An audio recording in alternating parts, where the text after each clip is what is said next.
Bueno, damos por inicio a esta actividad que tenemos que nos toca un poco debatir entre todas las personas que están acá convocadas para la disertación. Vamos a tocar transformación digital, ¿no? Este es un tema muy en boga en los últimos tiempos, desde el sector empresario, del sector sociológico, del sector político, todos atravesados por la tecnología, tratando cada uno de buscar un rol, un lugar en estos tiempos nuevos, ¿no? Acá, en la perspectiva de esta actividad, va a estar orientada eh, principalmente a la actividad empresaria, a la actividad de relación laboral, a la relación del empleado con la compañía, pero como centro al hombre, al humano, ¿no? Los que estamos en el mundo tecnológico generalmente hablamos y caminamos rápido y hablamos rápido sobre temas muy sensibles como es la relación del hombre con la máquina, con la tecnología y estas cosas. Entonces, un poco la perspectiva que le vamos a dar en esta charla es la tecnología, cómo atraviesa las empresas, cómo atraviesa las empresas y las personas, cómo atraviesa las personas entre las personas, cómo atraviesa la relación de las personas en su relación laboral con las empresas, cómo va a ir cambiando, perspectivas que vamos a escuchar de cada uno de los disertantes, y también algún impacto que está generando en las estructuras económicas, como la situación de las empresas pymes de cada país, la globalización, las empresas que toman un poder de control sobre territorio y sobre situaciones regionales, que se van convirtiendo en algunas veces en monopolio, en algunas veces en oligopolio, tal vez sin buscarlo, tal vez con intenciones de transformar el mundo tradicional al mundo tecnológico, y por ahí quedan con grandes visiones generosas, ¿no? De pensar que pueden cambiar el mundo y después terminan siendo grandes oligopolios o grandes monopolios, ¿no? Sin buscarlo terminan siendo eso. Pero bueno, esto es lo que abre el debate, lo que van a hacer las naciones, lo que van a hacer los organismos multilaterales, lo que vamos a un poco a charlar entre todos acá. En la situación puntual, le vamos a dar primero la palabra. Vamos a tener personas que representan empresas grandes, personas que tienen experiencia en el desarrollo de cómo es en el territorio de las empresas más chicas, posiciones de personas que están relacionados con organismos multilaterales, visiones regionales, porque hay gente de Italia, que hay gente de África, hay gente de Argentina y hay gente de Brasil, y nos van a dar su perspectiva de más o menos cómo ve cada uno este tema. Ahora le vamos a dar la palabra en el primer momento a Daniel Gándara.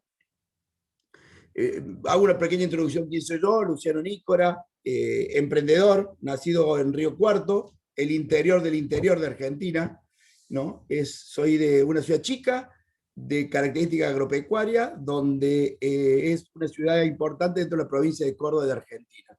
Soy abogado, tengo mi formación en negocio, hice un MBA, y tengo muchas actividades institucionales, ¿no? Más allá de mi actividad empresaria. Estoy en la Fundación Endeavor, soy vicepresidente de Endeavor, colaboro mucho en el trabajo de las empresas B, estoy en constante actividad en grupos de empresarios tratando de encontrar nuestro rol en la comunidad, tratando de entender ese capitalismo consciente, ¿no? Y vendí mi compañía como emprendedor y ahora invierto en emprendedores, tengo rol de inversor ángel y he invertido en varias compañías de startup, principalmente de acá de Córdoba, donde yo nací, donde vivo actualmente. No nací, sino donde vivo. Bueno, un poquito hablando de quién viene ahora. Daniel Gándara es un gran amigo, alguien que interactúa conmigo mucho en el ecosistema emprendedor. Él es hoy actualmente el vicepresidente de IT en Mercado Libre, una de las compañías más grandes del mundo en e-commerce. Es principalmente la más grande en Latinoamérica. Ese cargo lo ejerce desde Córdoba, o sea, él ha logrado que desde Córdoba sea una punta de lanza tecnológica hacia el mundo, ¿no? Desde acá, Mercado Libre está haciendo desarrollo importante para toda la región. Daniel Gándara también tiene 48 años, es un ingeniero en sistemas que se graduó acá en la UTN en Córdoba, perdón, en la Católica de Córdoba, y no ha abandonado esa vocación de docencia que lo lleva y que lo caracteriza cada vez que un emprendedor le toca la puerta y lo recibe, tanto en la docencia de manera formal como esas conversaciones que siempre le pedimos a Dani que haga con emprendedores tratando de guiarlo cómo la tecnología puede transformar su startup, ¿no? Es miembro también de Endeavor, participa activamente ayudando al mundo emprendedor en Córdoba. Dani, te escuchamos, si nos puedes dar tu opinión sobre estos temas, que es tan importante tu participación y tu impacto en el rol que te toca jugar hoy. Bueno, dale. Gracias a todos, gracias por la invitación eh, y por la presentación, Lu. Les cuento un poquito, 2 segundos de Mercado Libre, que es donde hoy yo desarrollo mi actividad fundamentalmente. Mercado Libre, como decía Lu, una empresa de comercio electrónico que tiene básicamente dos grandes negocios, un negocio de comercio electrónico y otro negocio de fintech, y estamos presentes en toda la región. La compañía tiene un tamaño y una tasa de crecimiento que es realmente muy dinámica. Venimos creciendo a tasas entre el 60 y el 100% interanual, lo cual nos pone un desafío enorme. Y nuestros equipos de trabajo están creciendo también a ese ritmo. Hoy esperamos terminar este año con un equipo de unas 16.000 personas trabajando en toda la región para Mercado Libre, y eso implica un crecimiento del 100% este año en la cantidad de personas que formamos parte de la compañía. Así que eso nos pone en el centro de, de estas dinámicas y estas dificultades y estos desafíos de crecer. Y en eso, nosotros como empresa de tecnología, eh, esta situación, este contexto de pandemia nos ayudó porque veníamos preparados, nosotros estuvimos preparados para poder movernos a una dinámica de trabajo remoto. Estábamos entrenados en hacer eso, y nuestra agenda de negocio no cambió en base a la situación de contexto en toda la región. Nosotros tenemos equipos desde México hasta Argentina, en todos los países, y pudimos seguir trabajando de una manera muy dinámica en ese contexto, aún con los problemas que la pandemia nos trajo, y que nos permitió confirmar algunas cosas que sabíamos y acelerar otras. Desde nuestro negocio, que aceleró, porque pudimos ser una forma en la cual las personas accedieron a las necesidades de compra o a las necesidades financieras, y por otro lado, a demostrar de que nuestro equipo podía trabajar de manera remota. Ahora, hoy nosotros estamos trabajando y desarrollando actividades con una cultura de compañía que la generamos en una etapa anterior, donde la presencialidad era la manera más normal en la cual desarrollamos nuestras tareas. Hoy estamos obteniendo los resultados de una cultura construida en esas condiciones, y tenemos el enorme desafío de seguir construyendo nuestro equipo y transmitiendo nuestra cultura en una situación distinta, donde por las dinámicas de nuestro negocio, nuestros equipos han seguido creciendo y van a seguir creciendo, y estamos construyendo equipos en una realidad de virtualidad que nos pone un desafío enorme de cómo transmitir cultura en esos contextos, y cómo asegurarnos que la tecnología que atraviesa a toda nuestra realidad es una herramienta que nos permite crecer, pero que no va en contra de nuestros principios culturales, que son los que más nos preocupan o los que más nos interesa mantener, que tienen que ver con eh, fomentar la participación de las personas en todas sus tareas, y el compromiso en todo lo que hacen, fomentando muchísimo el emprendedorismo. Nosotros somos una compañía que, si bien hoy es muy grande, no queremos perder el sentido de entrepreneurs, y sabemos que el potencial enorme lo tenemos en cada uno de los colaboradores que trabajan en nuestro equipo y en los aportes que hacen en las mejoras de productos de cara a nuestros usuarios. Entonces, el secreto, y lo que hacemos énfasis permanentemente, es en entender cómo le estamos pudiendo resolver la vida o algún flujo o alguna actividad a los usuarios que hoy usan nuestras plataformas. Ese es el gran desafío, y entender estos movimientos que se dan, que se aceleran, que hoy una pandemia que nadie se esperaba, aceleraron muchos procesos, y eso para nosotros es un gran desafío, y lo estamos tratando de entender de esa manera, moviendo a una cultura mucho más flexible de la que teníamos antes y esperando que nuestra cultura pueda evolucionar de manera correcta a entender estos desafíos y estas oportunidades donde la presencialidad sigue siendo algo requerido y será administrado de la mejor manera posible, y al mismo tiempo aprendimos que remotamente también podemos trabajar, y eso fue un gran aprendizaje, una confirmación de algo que suponíamos, pero es que esto nos ayudó a confirmar. Así que nuestra visión es esa, que se puede trabajar, que las fronteras se fueron borrando, como decía Luciano, desde Córdoba, desde que arrancamos un equipo de tecnología en Córdoba, nos propusimos que la geografía no nos limite, y hoy el equipo que está en Córdoba toma decisiones y participa del liderazgo de la tecnología de todo Mercado Libre en toda la región, y, y eso es lo que estamos tratando de construir equipos que estén dispersos en los distintos países donde operamos y que trabajen como, como un único equipo, entendiendo los desafíos de nuestros usuarios y manteniendo y haciendo evolucionar nuestra cultura de trabajo, que de vuelta es parte del secreto de nuestro negocio, de cómo nuestro approach hacia los desafíos y que nos vamos encontrando. Así que de mi parte, dejo por aquí para el resto de los presentadores y después seguiremos con un debate.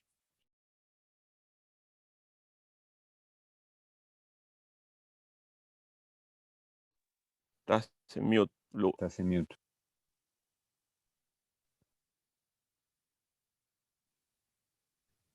Esto de tratar de ser educado y no que el ruido de otro nos contamine, me dejó el mute, perdón.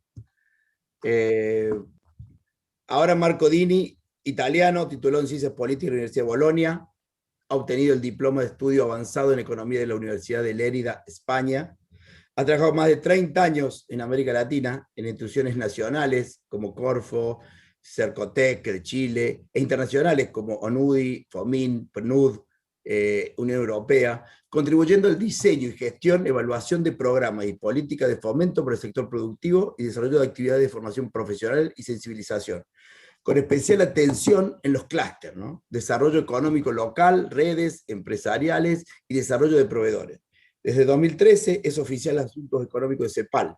Su área de trabajo son las pymes y las respectivas políticas de fomento e implementación del sector público en la América Latina. En este contexto, ha participado en proyectos de asistencia técnica en una decena de países de la región y ha contribuido a la realización de investigación sobre políticas para la innovación y la articulación productiva. Me van a matar los que traducen. A lo largo de su carrera ha publicado más de 30 artículos sobre los temas de su especialización. Marco, si te parece, te escuchamos. Gracias, Lu. Mire, pongo ¿cómo se llama esto? Una clepsidra ahí, un reloj, pero por favor, Luciano, sin muchos buenos modales, a mí me corta la palabra si me paso del tiempo. No, muchas gracias por la invitación, en verdad. Déjeme compartir en la pantalla. Preparé unas slides, unas láminas, con la idea de razonar un momento con ustedes. Dado que el tiempo es poco, decidí, a ver si me resulta, no hacer un discurso, sino hacer 5 afirmaciones, 5 o 6 afirmaciones, 5 o 6 puntos. Voy directo al grano y después conversamos, intentaremos matizar estas cosas y seguramente Daniel y los otros colegas me ayudarán a redondearlo o cuestionarlo, digamos. Primero, cuando hablamos de tecnologías digitales, en verdad nos estamos refiriendo a modalidad de uso muy distinta. A mí me parece importante esto. ¿Por qué? Porque la brecha entre grande empresa y pequeña empresa, entre países menos y más industrializados, varía mucho si consideramos una tecnología básica o un modo de uso básico. Entonces, por ejemplo, el uso del mail para contactar a los clientes, o una tecnología más avanzada como el cloud computing o una tecnología de frontera. Obviamente la distinción entre estos 3 grupos es fluida en la medida que las tecnologías ¿cómo se dice? Se consoliden. Lo que antes era avanzado se vuelve básico, digamos, etc. Pero esta distinción, independientemente de dónde queremos colocar la tecnología, me parece importante por esa razón, por el hecho de que efectivamente la brecha no son la misma en tecnología básica, tecnología avanzada o de frontera. Aquí hay dos ejemplos que son el uso de tecnología avanzada en Chile y en Brasil, según los datos oficiales de los respectivos países. No me detengo sobre todas las láminas que pongo para soportar, digamos, estas afirmaciones. Si quieren, después volvemos. Aquí lo que está señalando es que la penetración en tecnologías digitales, como por ejemplo el Big Data, en Brasil es del 8% en las empresas pequeñas y del 20% en las grandes. En el caso del cloud computing en Chile, de 18 para la pyme, del 50 para la grande. Entonces, entendamos que la tecnología es un mundo complejo y diferenciamos si queremos entender dónde están las brechas y los problemas. Segundo, América Latina y el Caribe experimentan atraso en la conexión a banda ancha, además de registrarse una brecha con los países industrializados, no tanto en las conexiones, sino especialmente en la calidad. Hay brechas según territorio. Por ejemplo, acá hay velocidades de acceso a Internet que demuestran que la calidad no es pareja y la brecha es muy distinta en términos de velocidad de descarga entre los países de la región y los países europeos o industrializados. Aquí el ejemplo es España y Alemania. Entonces ven que la diferencia es muy grande, es decir, en los países más industrializados la velocidad de 30 megabytes por segundo es la norma, mientras en América Latina no es así. Y acá se ve una brecha y una diferencia que se ha ido agrandando entre lo urbano y lo rural en la región. Entonces, la tecnología son un mundo complejo, hay heterogeneidad interna y segundo, hay brecha todavía importante en la región. Tercera afirmación, la pandemia ha golpeado duro a las pymes y en lo que respecta a las tecnologías digitales, ha contribuido seguramente a difundir la penetración de esta tecnología. Estos datos que están ahí son impresionantes. Es una estimación que nosotros hicimos a mediados del año pasado para calcular cuántas podían ser las empresas formales que en la región podían tener problemas serios, o sea, cerrar. Estimamos que podían ser el 19% del total de las empresas formales, una enormidad. Lamentablemente, temo que le achuntamos con el cálculo, o sea, el cálculo la estimación fue correcta, son 2.700.000 empresas, sobre todo microempresas. Sin embargo, hay también este aspecto que hay que considerar, este es un dato que yo tengo de Mercado Libre, Daniel seguramente lo podrá actualizar o corregir, digamos, pero la mayoría de los datos que están en nuestra mano no indican que efectivamente ha habido una difusión de la tecnología. Un cuarto punto importante, la absorción de la tecnología digital depende de factores internos y externos y sobre todo no hay una modalidad única de incorporar tecnologías digitales, no existe un sendero óptimo de penetración de tecnologías digitales. Cada empresa puede incorporar de una forma óptima para su propia dimensión, para su propia cultura, para su propio entorno, lo cual significa que puede tener área digitalizada, área no digitalizada. Este proceso diferenciado de penetración hay que tenerlo presente y hay que tener presente los factores que inciden en este proceso. Entonces estamos frente a un tema de penetración digital, a una crisis dramática a nivel mundial. Hay que pensar cómo utilizamos esta tecnología también para reconstruir Y aquí hay una afirmación de nuestro secretario general de las Naciones Unidas, Antonio Guterres, que dice: para construir mejor hay que transformar el modelo. En el caso de Latinoamérica, la realidad de la cual partimos es esta, es decir, una realidad donde la productividad relativa externa, o sea, de América Latina versus Estados Unidos, que tomamos como frontera internacional, ha ido cayendo. Hemos perdido productividad y al lado derecho ven la brecha de productividad interna, que significa la diferencia de productividad laboral relativa entre las micro y las grandes empresas de la región, que es enorme, mucho más grande, 7 veces más grande que la que se registra en los países industrializados. Un último punto, y con esto cierro, solo para tener idea para la reflexión. A mí me parece que la política, obviamente, la política de apoyo a al sector productivo tiene un desafío enorme. El primero, que yo, dado que estamos hablando de digitales, lo he puesto en primer lugar. Me parece que las tecnologías digitales no tienen que ser consideradas un fin, son un medio, lo cual significa en términos concreto que estas tecnologías, la promoción de esta tecnología tiene que ser parte de una estrategia de desarrollo. No pueden ser desvinculadas de una reflexión en más de largo plazo sobre qué tipo de desarrollo queremos.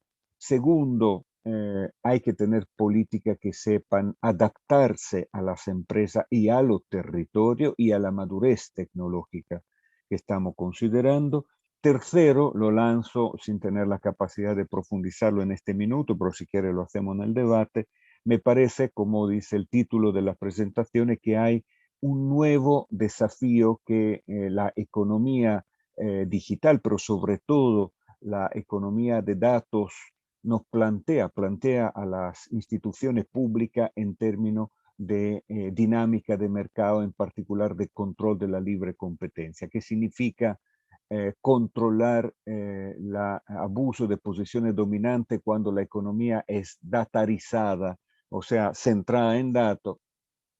Es un tema sobre el cual podemos reflexionar. Aquí están algunas de las publicaciones que hemos presentado recientemente y con esto le devuelvo la palabra, Luz. Ok, gracias Marco. Ya después dejaste temas interesantes para el debate, así que ya después entraremos en el debate. Fernando, si estás por ahí. Fernando Batista es consultor e investigador en temas relacionados a la economía social y solidaria, el desarrollo económico local y el emprendimiento juvenil. Está bien versado en medios, herramientas, interfaces y procedimientos para la implicación comunicacional, el aprendizaje, la inteligencia colectiva y la acción cooperativa.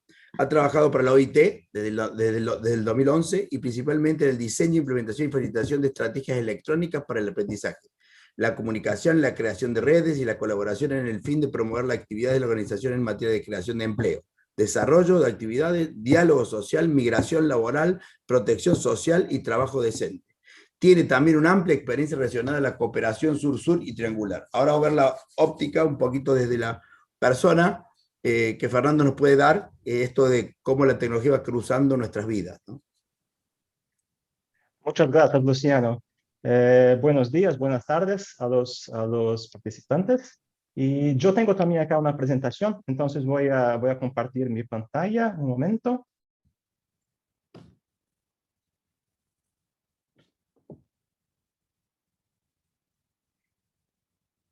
Ahí la vemos, Fernando. ¿La ven? Sí, perfecto. Muy bien, muy bien. Entonces, seguimos con el tema del impacto de la transformación digital. Y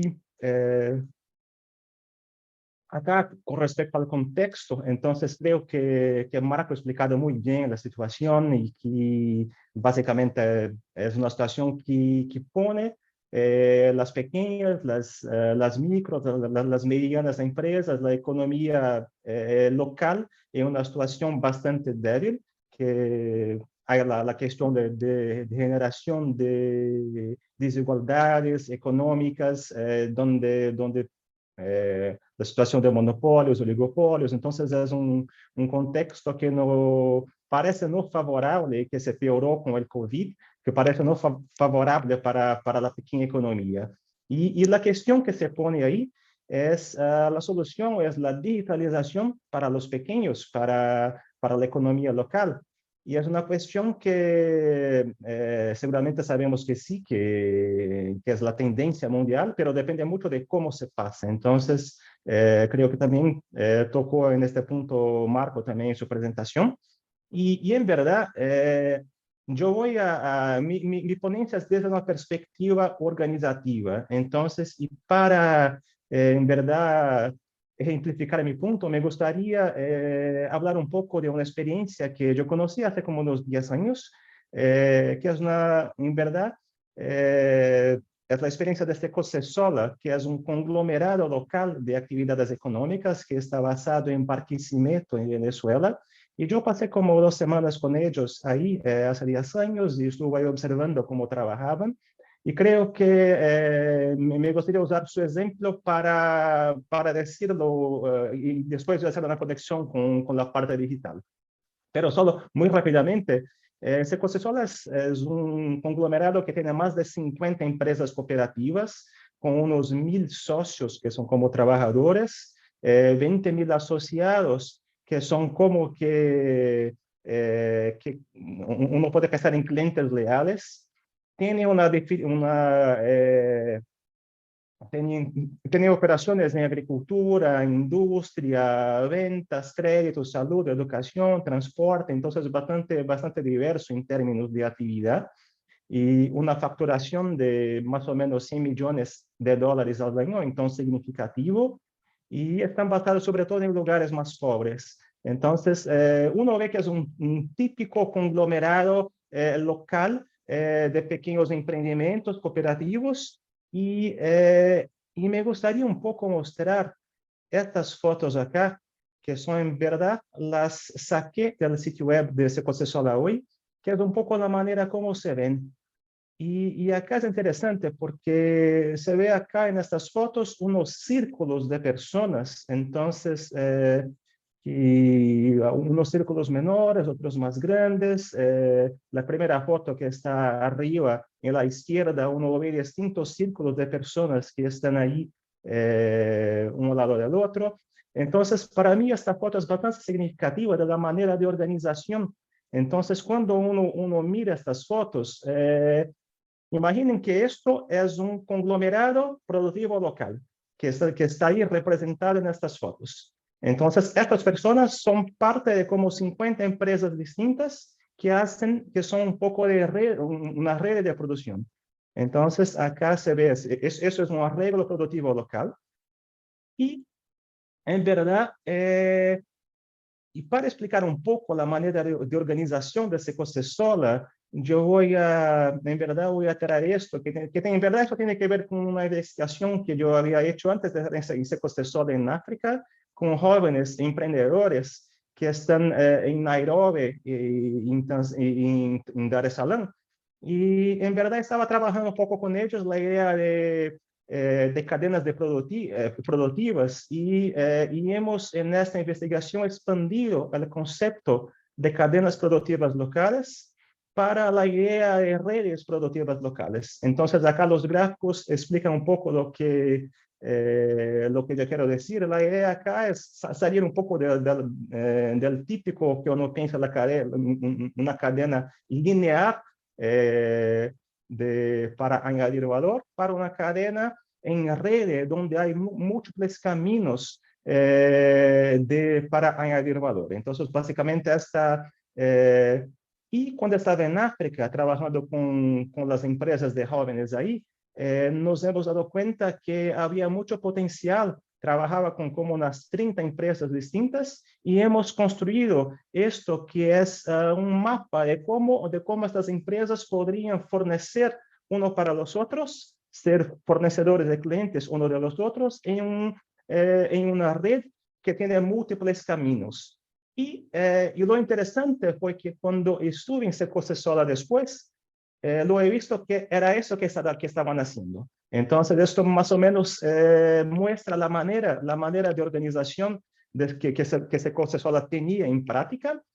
Y Pero lo más interesante en este caso es cómo se veían y cómo representaban su organización. Entonces, ellos han escrito un libro, esta es la capa, que se llama Hacia un cerebro colectivo. Entonces, eso que estaban se preguntando, en verdad estaban pensando la manera de organización que tenían como un cerebro colectivo y basado sobre todo en esta idea de reuniones.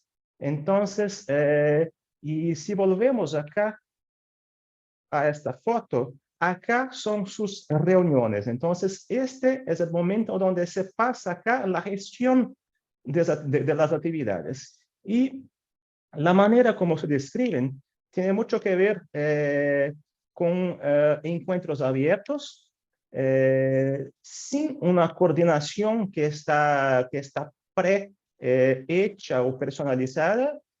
Y acá esta frase creo que es interesante.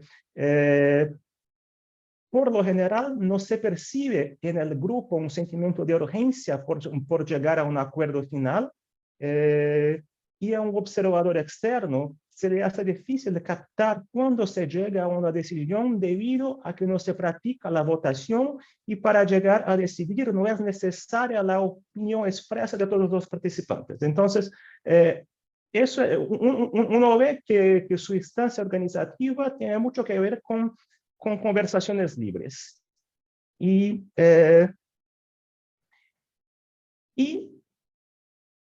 la manera como ven esas conversaciones, como empiezan a representarlas, son como círculos como este acá, donde las emociones, la organización y las reuniones se retroalimentan mutuamente, formando parte de un solo proceso de transformación cultural. Entonces, para ellos, en el proceso de conversación, la gente está cambiando y sobre todo cambiando sus emociones, su manera de organización, y adaptándose a una situación distinta. Entonces, básicamente es como se ven y representan acá una otra vez su organización como reuniones que están sobrepuestas. Desde una... Así. Y eso es interesante. Al fin del libreto se preguntan, ¿llegará un día en que nos encontraremos tan interconectados que esos espacios como los concebimos hoy no hagan falta? O sea, las reuniones. Se preguntan si en un momento la interconexión, la comunicación será tan grande que no van a necesitar más instancias organizativas. Es una pregunta bastante interesante que se hacen. Y al fin se preguntan, ¿será que nos vamos convirtiendo en una especie de cerebro colectivo? Seguimos.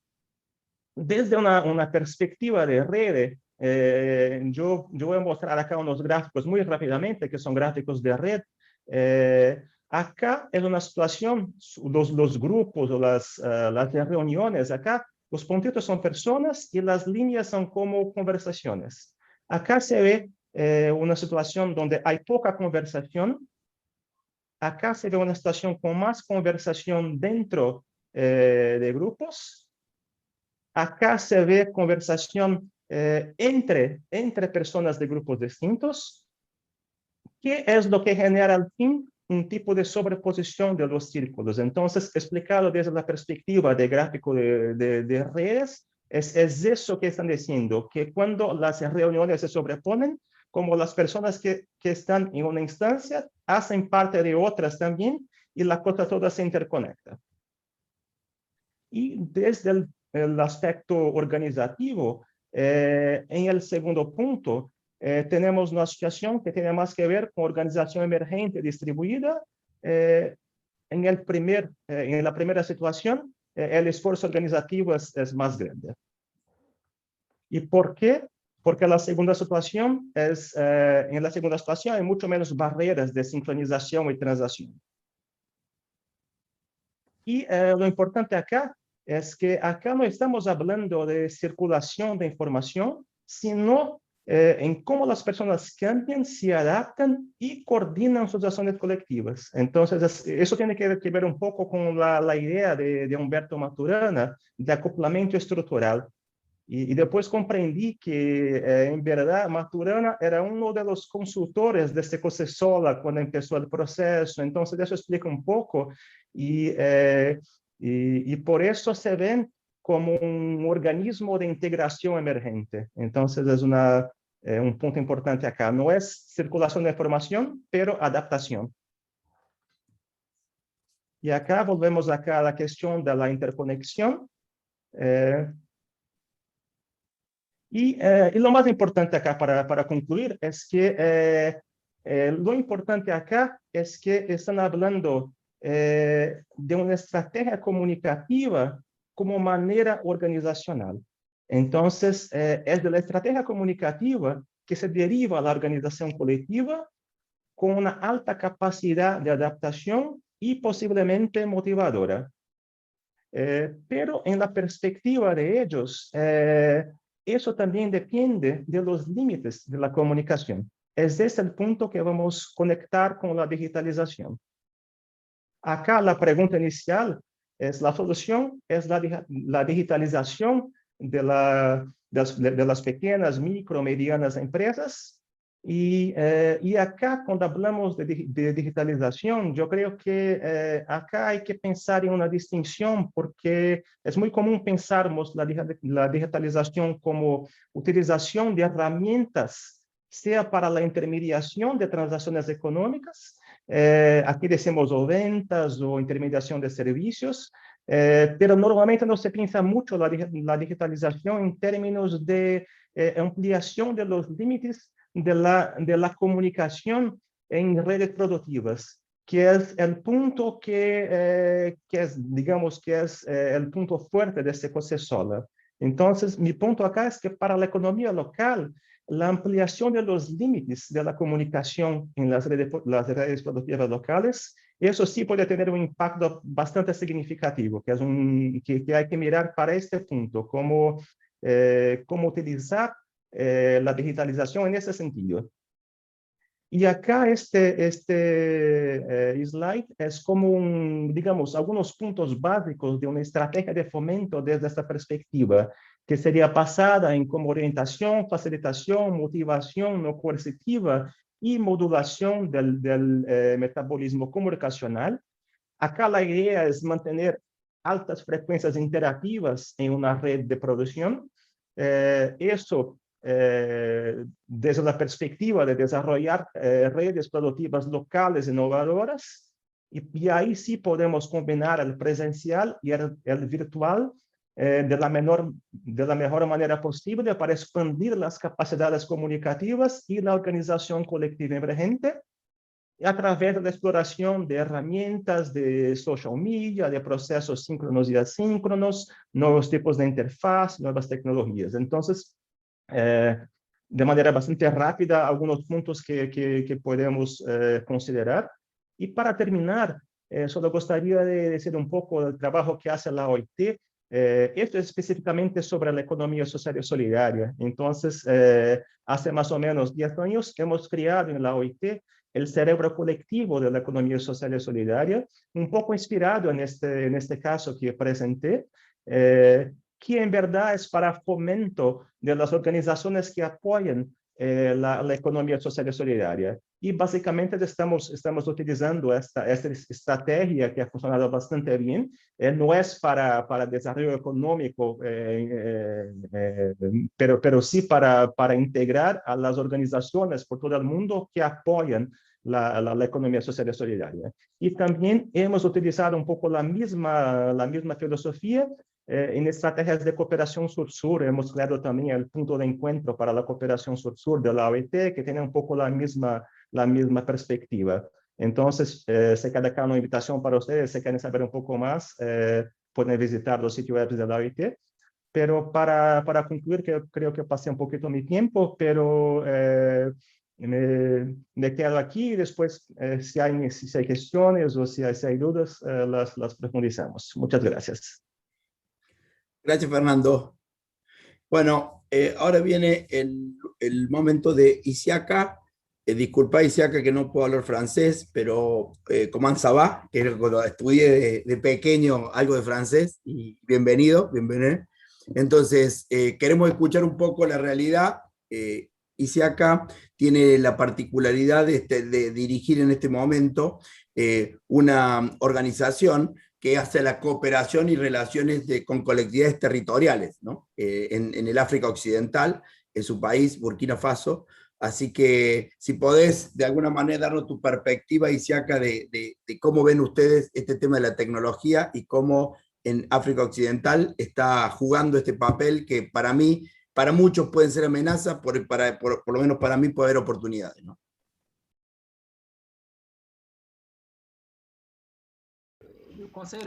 El Consejo Regional de 13 regiones que se encuentran en el continente, estamos encargados de la coordinación y la planificación del desarrollo local.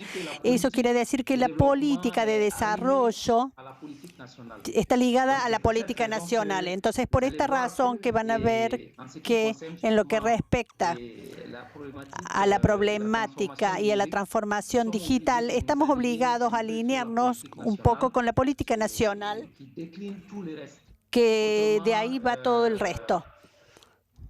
Dicho de otra forma, ¿ahí me escuchan? Se corta, perdón. Voy a seguir esperando que me... Sino a nivel de Burkina Faso, efectivamente hay una real voluntad en lo que respecta a la transformación digital de nuestra sociedad. Eso se manifiesta con la implementación de una cierta cantidad de herramientas con las cuales el Estado implementó, y esto permite ofrecer servicios a sus usuarios. Por ejemplo, si tomamos en el ámbito del comercio, hay un portal que abrió, que está abierto las 24 horas, que le permite a las empresas de Burkina tener una visibilidad a la vez en términos internacionales, y en la misma perspectiva, si alguien quiere abrir una empresa acá en Burkina, hay un portal de internet que está dedicado a eso. Es el sitio web que ven aquí, es el portal de entrada que permite hacer transacciones y enviar información a los operarios económicos y a los inversores. Entonces, eso permite facilitar el procedimiento que va a llevar a la creación de la empresa. Y en el mismo orden de las ideas, hoy, a nivel del Estado civil, hay acciones que se hacen para digitalizar todas las acciones que tienen que ver con la partida de nacimientos. Y eso está ligado a la forma que antes se hacía en papel. En la misma orden de las ideas, el Estado también puso orden en los concursos, en la función pública, por ejemplo. Hoy todos los candidatos están autorizados a inscribirse online, y esto se hace a través del celular, a través de la computadora. Entonces uno puede inscribirse, y estamos pasando a la fase de la composición online. Entonces los candidatos hoy pueden ingresar y ver los resultados.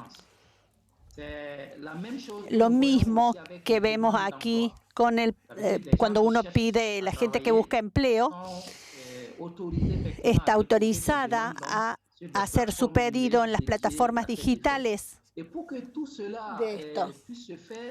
Para eso hay grandes medios, y por eso, por ejemplo, cuando estamos animados en la política nacional, la región de Burkina Faso tiene estos dispositivos, como lo ven aquí, y esto pasa en la región de Obasan, los dispositivos que se encuentran en esta región. Hay un punto de intercambio de Internet que se creó, y todos los operadores móviles compran datos hay data center y pueden compartirlos a nivel del país o a nivel de la región. Y en el mismo sentido, a nivel de la región de Obasam, hay un centro de cálculo que está a disposición de la universidad, que se encuentra en esta misma región y aprovechan estas transformaciones de la sociedad. Hoy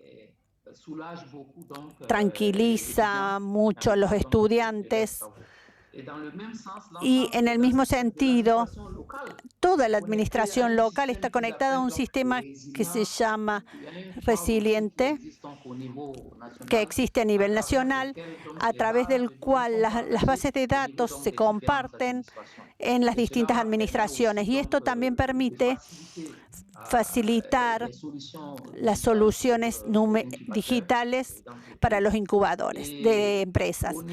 A nivel del Consejo Regional de Obasam, para hablar de esto específicamente, hay que saber que el equipo que está implementado, que está puesto en marcha por el presidente, mostró su voluntad de trabajar en el sentido de una verdadera transformación digital a nivel de la región. Y es por esto que el ministerio lo puso para desplegar y ofreció un sitio para alojar los instrumentos, que es lo que ven en la foto de arriba a la derecha. Hay un sistema de PESAT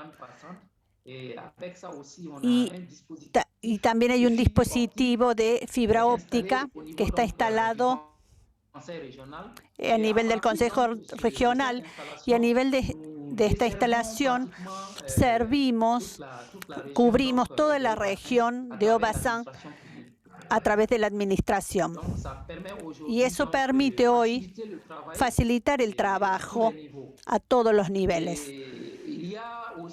También hay un elemento que quería agregar que está ligado a esta transformación digital. Les hablé de esta banda que está mejorando y le permitió a varias empresas, Nacional del Agua, de la Electricidad, crear plataformas para poder facilitar el pago de las facturas.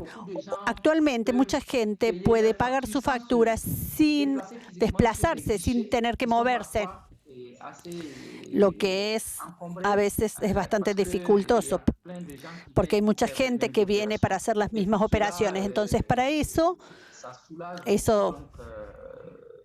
tranquiliza a la gente. También hay otro impacto económico de esta transformación digital de nuestra sociedad, que es la proliferación de lo que llamamos acá Orange Money, Move Money. Son kioscos donde la gente va a hacer intercambio de la moneda, va para depositar dinero o transferir a sus padres que están en la ciudad o que están en otra situación, y permite el ingreso financiero. Entonces, realmente es la forma donde acá suceden las cosas a nivel en Burkina, y a nivel esperamos que las autoridades se corta, perdón por la traducción.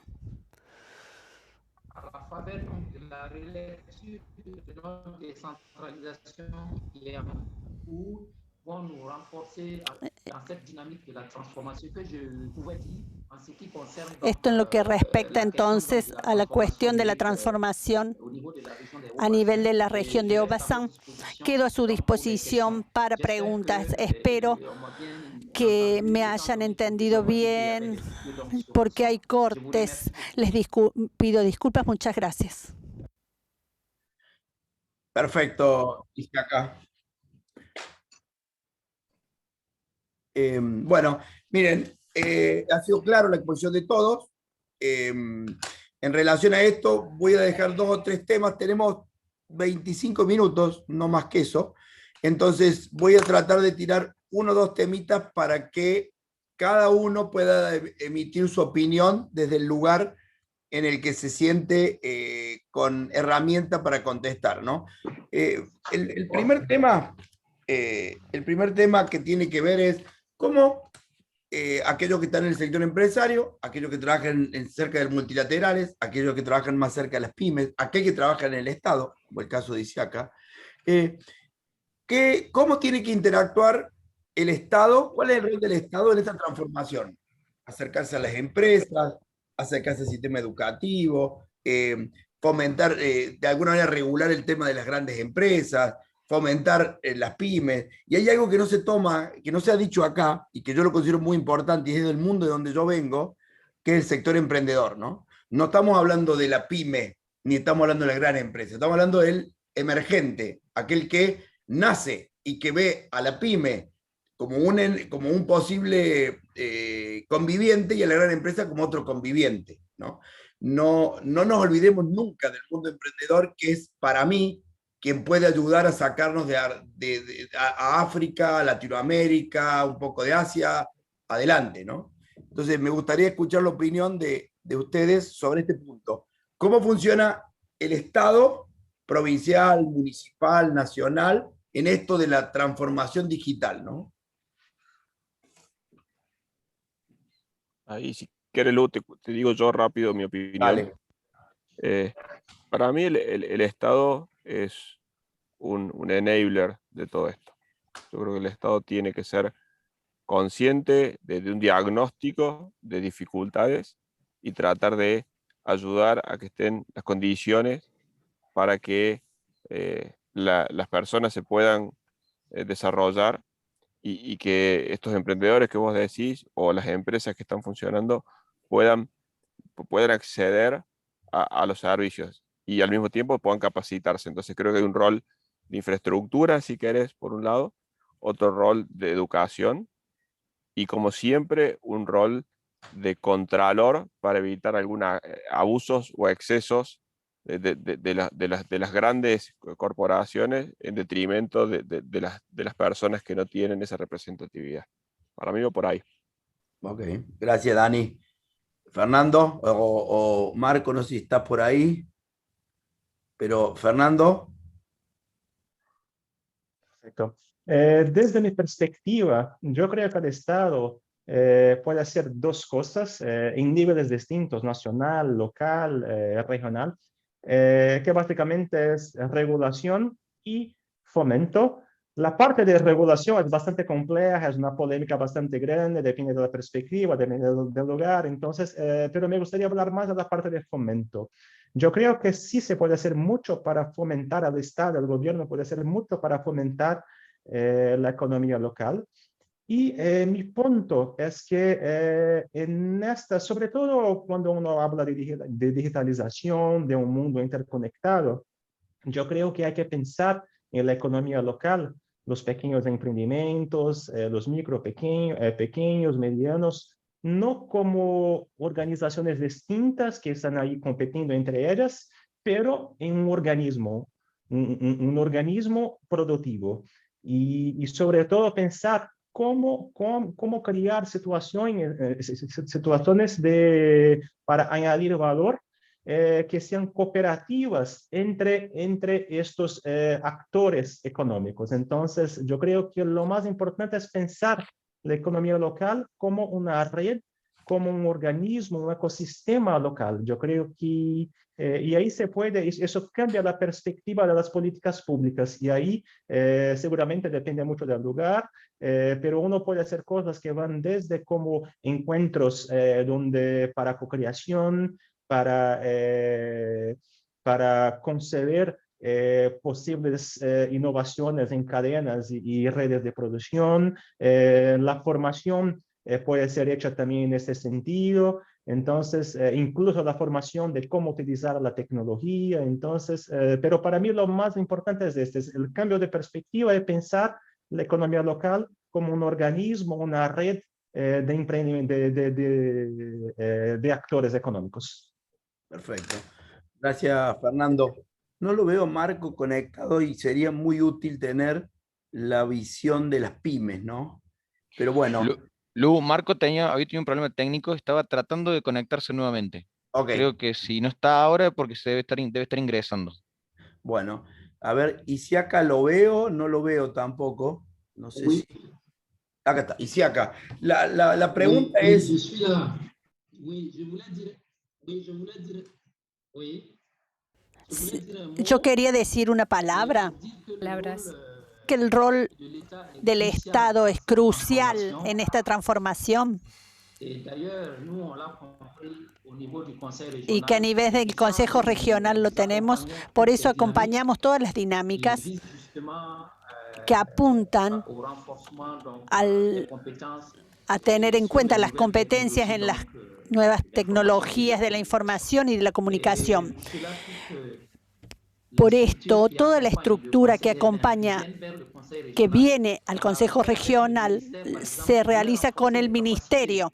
donc, de certaines personnes Esto sur para cette reforzar las capacidades de la de las question numérique. personas. Et le Conseil Y régional el Consejo appuie Regional sur lui, donc, de toma financer con cette él activité de para renforcement financiar las Donc, ça veut dire capacidades. que, Eso quiere c'est decir que essentiel. esto es Si les esencial. collectivités Si las territoriales colectividades s'appuient pas territoriales sur no cette se dynamique-là, basan et en je esta pense que la dinámica, dividende qui est liée au numérique, es elles ne pourront lo- pas profiter de cette no van a dans la poder mesure où, aprovechar, comme vous le savez, avec la décentralisation, sobre todo si il y a progressivement ven donc des en transferts de compétences qui cuenta sont, la descentralización, no se effectués en tienen en direction cuenta des las nouvelles competencias collectivités territoriales locales. que vayan a Donc, las colectividades c'est très territoriales important pour nous, locales. Es muy et c'est pour importante ça que para je vous ai dit que nosotros nous y es por avons, eso les donné de decimos l'espace, que donc, nosotros les au dimos ministère espacio pour en el installer ministerio ces installations. para Et que aujourd'hui, usen c'est estas pour accompagner instalaciones justement y cette hoy es dynamique-là para que nous sommes dans cette acompañar position.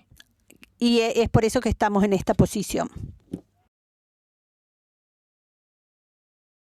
Marco, te decía, en este rol del Estado, desde tu perspectiva de las pequeñas y medianas empresas, con tu visión desde Latinoamérica y tu visión de por ahí de Europa o de otras regiones, ¿qué considerás que el Estado tiene que jugar, qué rol, con qué nivel de involucración tiene que hacer amigable este proceso, no espantarse, por ahí regular, por ahí poner límites? ¿Cómo lo ves vos desde tu formación y tu perspectiva de estudiar mucho el sector PYME, ¿no? Marco, me parece que estaba en un momento. Marco, ¿me escuchás? Bueno, avanzo hasta que Marco entre nuevamente, lo avanzo con otra pregunta para todos, para Daniel, Fernando y Siaka. El tema de la educación, el sistema educativo, ¿no? ¿Cómo las políticas de Estado o cómo el sistema educativo, que en algunos países es autárquico, ¿no? Goza de alguna independencia, se tiene que preparar para este proceso de transformación digital? ¿Cuál es su opinión en este punto concreto, más allá que Dani, vos sos profesor de la universidad, ¿no? Sí, a ver, mi opinión, yo creo que la transformación ya está presente y creo que el Estado en su rol central de manejar la educación o indicar la educación en todos los niveles y los iniciales sobre todo, es clave que preparemos a las personas con las herramientas necesarias para su inserción laboral. Hoy creo que todos o casi todos, o probablemente desde algún lugar todos los trabajos están intervenidos por la tecnología y no estar preparados para eso es un grado de analfabetismo que no nos deberíamos permitir. Y creo que el rol del Estado en eso sí es central, porque es usar su capacidad de gestión para lograr que todos los ciudadanos estén capacitados en el uso y en el conocimiento de las herramientas básicas. Creo que Marco lo decía en el nivel básico, claramente en ese nivel hay un rol fundamental del Estado. Marco, ¿me escuchás? Discúlpeme, hubo un corte de luz, No se hay me problema. cayó todo el sistema, así que me perdí la última presentación y no sé si tú hiciste alguna pregunta Sí, o... sí. Te la Disculpa. repito y después le doy lugar al resto. el tema del Estado y su acción en relación a la transformación digital, ¿no? Algunos con actitud más amigable, otros con una actitud un poco más de frenar el impulso. ¿Qué considerás vos que el rol tiene que tener el Estado con tu perspectiva puntual de gran estudio de las pymes, ¿no? Y del territorio? Mira, yo creo que a mí me parece que tiene un rol fundamental en varios aspectos. Me parece que la tecnología digital lo que provocan, si no se interviene, es un incremento en las brechas que existe entre los actores y los territorios menos favorecidos y los más favorecidos.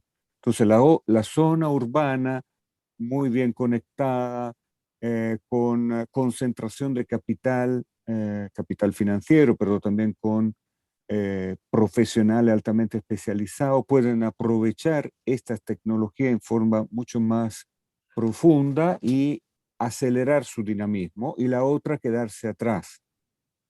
Frente a esta situación, el Estado tiene una responsabilidad importante de crear planes, proyectos, programas de desarrollo que soporten las áreas menos favorecidas. Y esto pasa por varias cosas. Evidentemente, la formación es un elemento clave, pero a mí me parece, y creo que estaba en una de las presentaciones, si no escuché mal de Fernando, un elemento fundamental, el tema de la interconexión, de la construcción de redes, de la capacidad de diálogo entre los actores, eso más allá y antes de la tecnología digital. A mí me parece que la tecnología digital ayudan, facilita, aceleran, pero la construcción del diálogo, la construcción de la capacidad de interacción es previa a esto, y sobre esto se puede instalar las capacidades digitales. Construir estas redes de diálogo, de interacción es fundamental, y es fundamental para los agentes y los territorios menos desarrollados para achicar su brecha. No te escucho, Lu, no sé si estás tú o soy yo que soy problema con micrófono de nuevo. No, yo estoy silenciado. Gracias, Marco. No, por favor. Fernando, siguiendo con la pregunta de que le hice recién al resto, en relación a la educación, después se la hago a Marco de nuevo. ¿Cómo ves un poco el rol de los actores que manejan el sistema educativo en esto, ¿no? O la educación en el tema de la transformación?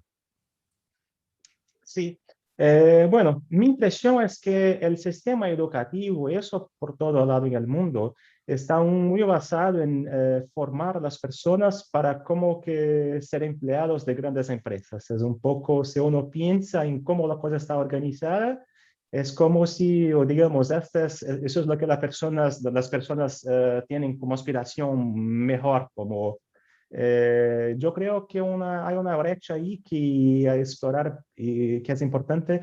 En verdad, se puede adaptar a los sistemas educativos e incluir mucho más distintas perspectivas, opciones económicas que tienen que ver con distintas maneras de emprender también. Entonces, creo que se puede construir sistemas de educación y de formación que den a las personas una perspectiva más activa, económica, donde hay opciones de emprendimiento que pueden ser individuales, colectivas, pero es importante ampliar la visión en este punto. Entonces, yo, de manera bastante simplificada, yo diría que ese sería el punto importante a incorporar. Ok.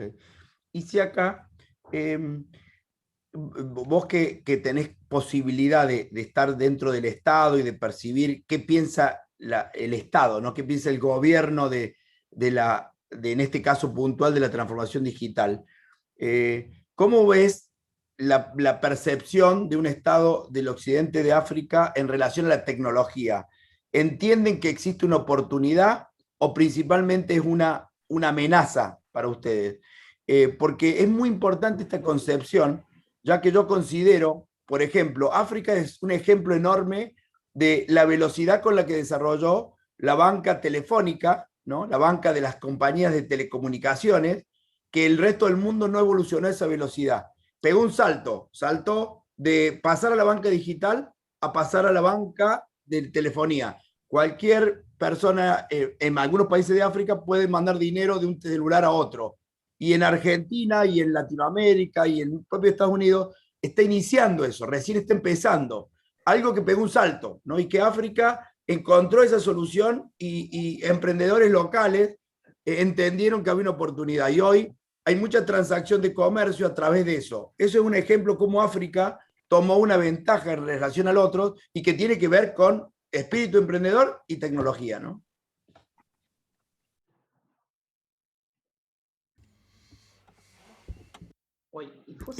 Sí, hay que saber que eso son los operadores privados que se lanzaron a esto. El Estado entendió que era una buena oportunidad porque hace descentrar los recursos para el Estado, y creo que esta transformación efectivamente de la sociedad, el Estado no quiere quedarse atrás y por eso toma el debate. Y para hablar del Consejo Regional a nivel de las colectividades, nosotros tratamos de hacer que esta transformación, acá hablamos del rol de los educadores, tratamos de entrar en el mundo de la educación para aportar nuestro apoyo en términos de medios de formación. Por ejemplo, así decidimos la construcción de salas de informática en el Consejo Regional, y esta sala va a estar equipada. La pandemia nos hizo entender que era una necesidad. La gente tenía problemas para comunicarse con sus homólogos que estaban en Francia, en distintos países.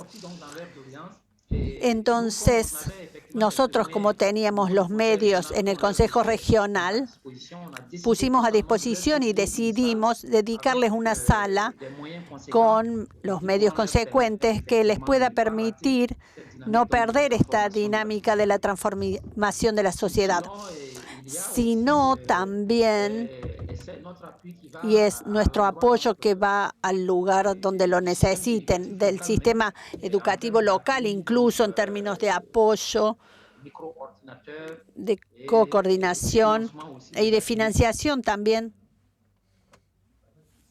Se cortó, perdón.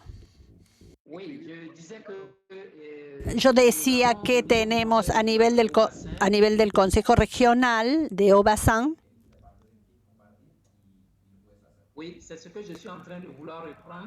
es lo que quiero retomar. Decía que a nivel del Consejo Regional decidimos acompañar la dinámica de la transformación para la construcción, por ejemplo, de una sala de informática equipada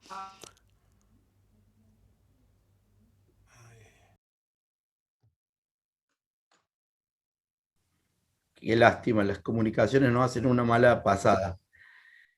Bueno, vemos si recuperamos en un minuto. Ahí se cayó directamente. Bueno, último tema, y cuando venga Isiaka le volvemos a preguntar. Tema medio incómodo en el mundo empresario, pero con algunas razones. Cómo estos grupos que fueron disruptivos, revolucionarios y atacaban a las grandes corporaciones, como un Google, como un Amazon, como Apple, que terminan atacando al sistema tradicional porque eran oligopolios o monopolios que concentraban el poder, terminan después convirtiéndose en jugadores claves y difíciles de competir, pero que no nacieron con un espíritu de oligopolio ni de monopolio, y terminan siendo estructuras grandes, invasoras y demás. Entonces, de nuevo, ¿cómo llegar al equilibrio de manejar las grandes corporaciones, las nuevas grandes corporaciones, la pyme, el emprendedor? Hay todo un debate ahí de actores que por ahí alguno tiene una experiencia o tiene una práctica para comentarnos de cómo es su visión, debería ser esto, ¿no? Atacar a lo mejor la posibilidad de ser empresas grandes frena el espíritu emprendedor. Si no tengo una conversación con ellos y toman posición dominante, terminan controlando y teniendo más poder que a veces a los propios estados, ¿no? Entonces, esa es la última pregunta del debate, la opinión que tiene cada uno, y luego cerramos esta disertación. Okay.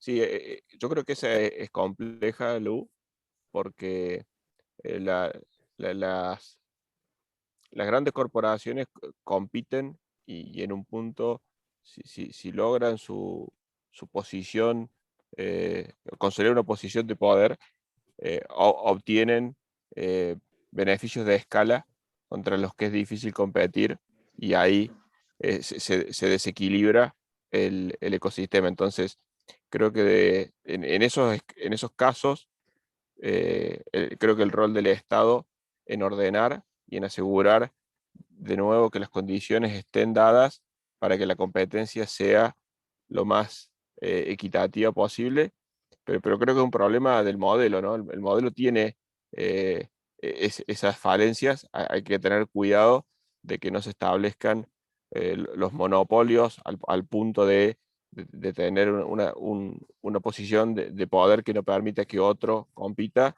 y que eso termine impactando en una peor solución para los usuarios. Creo que al final del día, si podemos mantener el foco en las personas para las cuales trabajamos, y no al revés, y no que se transforme en la empresa como el centro, si siempre logramos mantener todo lo que se hace y asegurarnos de que está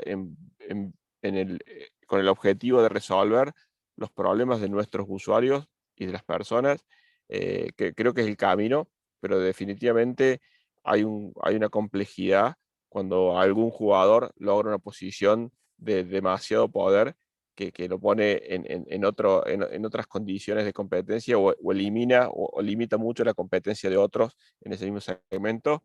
En general, en las economías de redes suele triunfar uno solo, pero lo hace a través de un buen servicio, y esa posición dominante la puede perder fácilmente si otro puede dar un servicio mejor.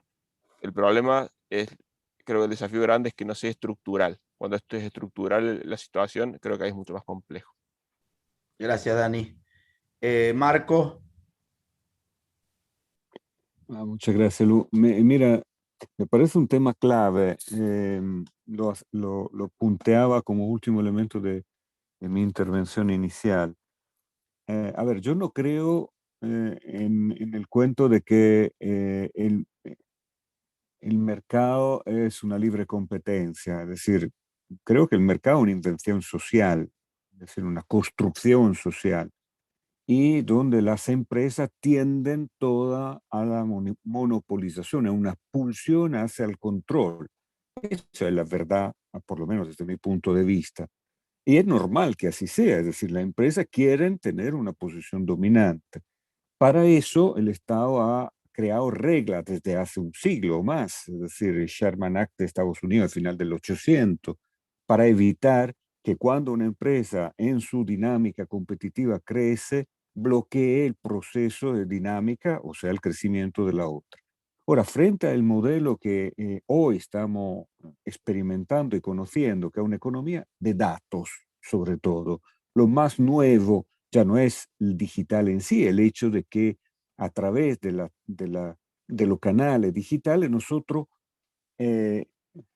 construimos nuestros modelos competitivos, lo digo por la empresa, pero también funciona para los servicios públicos, sobre la base del control de los datos. Cuando la economía se basa en datos, el viejo modelo de control de la competencia, o sea, la vieja herramienta que el Estado inventó para controlar y eliminar o minimizar el riesgo de abuso de posiciones dominantes, no funciona. Hay que inventar instrumentos nuevos. Y los instrumentos nuevos deben tener que ver con el tema de cómo se manejan los datos. Me parece que hay dos elementos clave ahí que tienen que ver. Uno, con la privacidad y la seguridad del manejo de los datos. Es decir, hay que garantizar que nosotros como ciudadanos sepamos exactamente qué datos de nosotros se registran y para qué se registran y quién lo registra y cómo lo registra, etcétera, etcétera. Y segundo, hay un tema de control, o sea, de gestión, de construir socialmente el concepto de mercado de los datos. Darle un valor a los datos es una forma de controlar esta nueva situación y crear un beneficio social de la dinámica que espera a través de estos nuevos mecanismos se pueda garantizar. Lu. Gracias, Marco. Fernando, tu opinión, después Isiaka y vamos terminando. Yo estoy bastante de acuerdo con Marco, creo que, que en este punto es necesario, Estás en mute, necesitamos de Fernando. regulación. ¿Estoy mute? No, está bien, está bien. ¿Está bien? Perfecto. Entonces creo que sí, que es una situación que necesita de regulación. Eh, yo, yo, yo diría que una cosa que en verdad que no pensamos mucho, pero que es un punto importante, es que lo que están haciendo las grandes empresas de tecnología son cosas muy específicas. Entonces, tiene que ver con tipos de transacción muy específicos que es una realidad muy diferente de la pequeña economía. Entonces, la manera como yo imagino el potencial de utilizar la tecnología para las pequeñas y medianas empresas no tiene nada que ver como la manera como están utilizando la tecnología las grandes empresas. Entonces, en ese sentido, sí creo que hay que regular y hay que pensar un poco, sobre todo en el aspecto de comunicación, las tecnologías un poco como commons, como no deberían ser completamente geridas dentro de la esfera privada, pero un poco desde la perspectiva de commons como bien público, digamos. Entonces, uno puede pensar en Google, en Facebook, como herramientas que tienen una perspectiva de bien público y que deberían ser geridas de esta manera. Pero la cosa que creo que es bastante importante pensar es que la manera como la tecnología va a ser utilizada por las pequeñas empresas es muy distinta y hay que pensar, en verdad, hay que pensar en cómo, hay que concebir cómo es esta manera de utilización tecnológica que hace sentido para fomentar la pequeña economía. Entonces, ese es el punto que gustaría de enfatizar. Gracias, Fernando. Isiaka. Sí, creo que como lo dijeron anteriormente, pienso que el Estado tiene que tratar de ser proactivo. Cuando vemos un poco lo que pasó, hay que entender un poco de distancia con los grandes monopolios y oligopolios. Para el caso específico de Burkina Faso, de donde soy originario, pienso que a veces estamos sorprendidos por esto, porque la gente viene con su tecnología y si no tienen cuidado, cuando uno está implementando, ellos ya se instalaron y hay cosas que escapan, pero creo que para mí el Estado trata de hacer lo que puede, desplazarse, poner instrumentos jurídicos para poner que esto se implemente. No es fácil. A veces cuando la acción se despliega y constatan que la situación antes de poder implementar todos estos dispositivos que enmarcan las actividades. Es lo que pasó aquí con la telefonía móvil, con la transferencia de dinero. Son cosas que no estaban reguladas. Y vemos, había dificultades, hay gente que sacaba dinero que no tenía. Y esto por eso tiene que estar enmarcado. Y estos operadores de telefonía móvil, por ejemplo, trabajan como monopolios o oligopolios, porque vemos que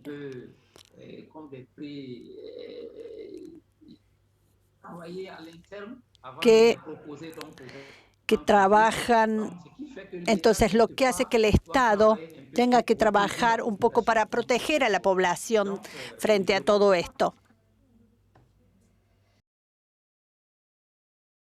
Gracias, Isiaka. Disculpa la mala conectividad que nos une. Hablamos de tecnología y la tecnología no anda en este momento, pero bueno, tratando de contribuir y compartir con todas las experiencias de cada uno de su región. Le voy a dar una palabrita a Elías que me está pidiendo la palabra. Un minuto, porque nos tenemos que ir. Si pueden habilitar a Elías y al último hacemos el cierre.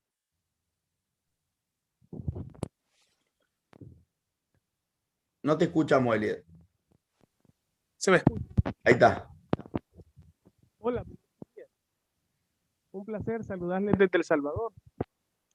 A todos los participantes de este interesante foro y comentarles que me encuentro desde el Ministerio de Educación, Ciencia y Tecnología de El Salvador. Tenía varias cuestiones, pero solo en un minuto tendré que priorizar y las haría más que todo para Luciano Nícora y para Daniel Gándara. Y es qué competencias comenzar a desarrollar desde nuestros sistemas educativos para hacer un mejor uso de la tecnología. A mí me encantó, por ejemplo, la perspectiva de Marco. Espero que nos compartan ahí las presentaciones de las tecnologías diferenciadas, de básica, avanzada y los que están en la frontera, porque a nosotros nos gusta utilizar muchos términos top en América Latina, pero realmente en algunas la frontera de conocimiento la vemos lejos. Y por ejemplo, lo que les decía, que yo en Argentina veo que ustedes sí han logrado implementarse en bastantes tecnologías que son frontera. ¿Cómo, por ejemplo, comenzar a construir esas competencias? Es decir, crear una escala en el niño que desde su primera infancia vayan adquiriendo las competencias para poder ser emprendedores o poder ser unos usuarios capacitados en esto de la tecnología. Por ejemplo, en mi país ahorita se está impulsando, y es una de estas grandes iniciativas, por lo menos ya darles el instrumento, que todos los niños tengan una computadora.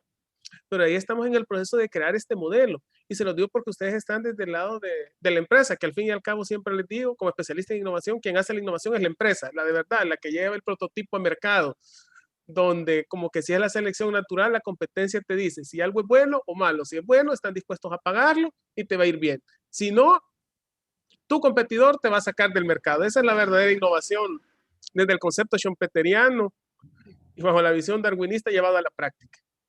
El mercado te decide y es tu selección natural. ¿Cómo comenzamos a crear esas competencias en los chicos para que puedan ser habilidosos o tener una mayor propensión a ser adultos funcionales? Porque realmente quien no domine ahora estas tecnologías, o sea, es que se va a quedar atrás y no es que ya se quedó atrás. En la medida que no se le garantice eso desde el Estado, por ejemplo, se puede llegar a una discusión aún más grande si el Internet ya es un derecho básico. Lo vimos en la pandemia, quien no tenía Internet muchas veces no podía comprar, no tenía atención a muchos servicios. Y ahora desde el sistema educativo, ¿cómo ir fomentando esas competencias para sacarle el máximo provecho a una inversión de este tipo? Solamente.